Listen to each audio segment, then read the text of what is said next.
I'm going to explain to you what's known as the central mystery of quantum mechanics. It was Richard Feynman, the American physicist, said, this is the central mystery of quantum mechanics. There's lots of weird stuff that goes on in the quantum world.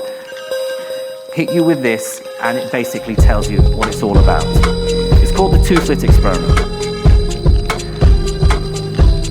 I'll start with this. Imagine you have a source of light shining against a screen with two slits.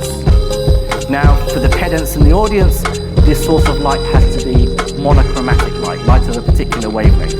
Whereas, of course, the light bulb is white light, and that's made up of all the colours of the spectrum, lots of different wavelengths. But imagine this is just a single wavelength of light, and you can see the light is coming out in waves like ripples in a pond. That's the nature of wave-like behavior.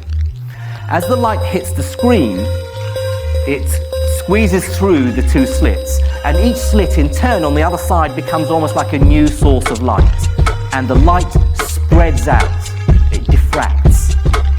And as the waves of light overlap, they will interfere with each other. So where a crest hits a trough, they will cancel. Where a crest hits a crest, they will amplify, and so on.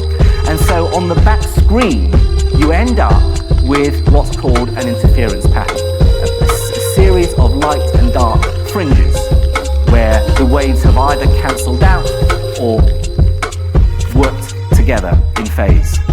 That's fine, that's not quantum mechanics, that's a property of light that goes back over 200 years that we've known about since the early 19th century. How does it do that? How does... We know the atom is a tiny, localized particle. We can't see it. It's too small to even see under a microscope. We're firing it at the screen with the two slits. Some moment later, you see a flash of light on the back screen. It's a little point. The atom is localized, arriving at a certain location. And yet, it somehow seems to have been aware of there being two slits, not one, because it's given rise to this interference pattern. How does one atom do that? Does it split in half? Cloud that goes through both? Well, we can try and be even cleverer. What if we were to spy on the atom and see where it goes? Just gently just observe which slit. So you put a detector just above the upper slit that will flash or beep whenever it sees an atom go through that top slit. Sure enough, you fire the atoms through, one at a time.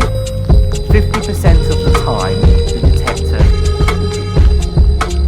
The other 50% of the time it doesn't, the assumption being the atom has gone through. That's what you get. 50% of the time it beeps and you see a spot arrive adjacent to the upper slit. The other half of the time it doesn't beep, but you see a spot arrive at the lower slit. So yeah, it's picked out the atoms that have gone through the upper slit and not the ones that aren't. So each atom does go through one slit or the other. Now, if you can explain this using common sense and logic, do let me know, because there's a Nobel Prize for you.